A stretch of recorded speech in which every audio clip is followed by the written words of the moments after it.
Binalik ng China sa Pilipinas ang sisi sa banggaan ng dalawa nilang barko sa Bao de Masinloc. Naglabas pa ito ng video para umano patunayan ito. Live mula sa TV5 Media Center, nangunguna sa balita si Gio Robles.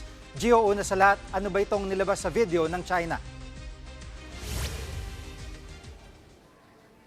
Jiggy, naglabas ang state media ng China ng video na Pilipinas daw ang delikadong nagmaniobra sa Baho de Masinloc kaya nagsalpukan ang dalawang Chinese vessels noong August 11. Kaya giit ng Chinese maritime expert, dapat pagbayarin ang Pilipinas dahil sa dinulot na pinsala nito. Ito, Jiggy, sabay-sabay nating panoorin ang 26-second video expose na inilabas ng Global Times. Bakikita dyan ang China Coast Guard Vessel 3104 at BRP Suluan ng Philippine Coast Guard. Patunay daw dyan ang ilang beses na pagtawid ng BRP Suluan sa harapan ng China Coast Guard vessel sa kabilayan ng paulit-ulit na babala sa BRP Suluan na pumasok sa Baho de Masinloc nang walang pahintulot mula sa Beijing. Kuha ang video, Jiggy, bago nga yung tinatawag natin or tila ba nakakahiyang salpukan ng Chinese Navy at China Coast Guard vessel habang hinahabol itong BRP Suluan. Dahil dyan dapat pagbayarin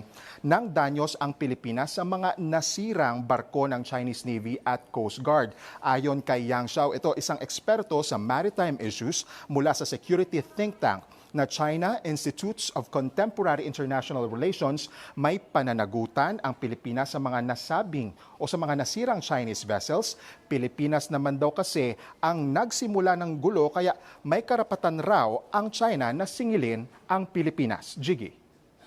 At Gio, may tugon na ba ang Philippine Coast Guard sa video na nilabas ng Chinese state media?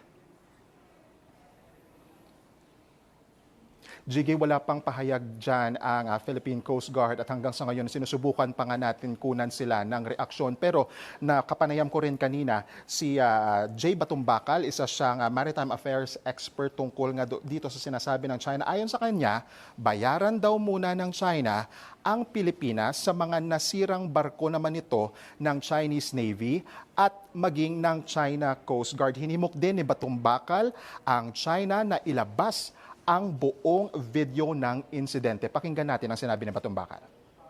They owe us for a couple of Navy ships, Navy vessels. Yung RIB, di ba? Tapos, all the damage to all our ships from their motor cannons. So they owe us also. Kung sakaling ipipilit niya yan, they'll have to go to court and then they'll have to prove who actually has sovereignty over Scarborough. Di hamak na mas marami tayong ebidensya kaysa sa kanila. Yan ang ulat ni Gio Robles.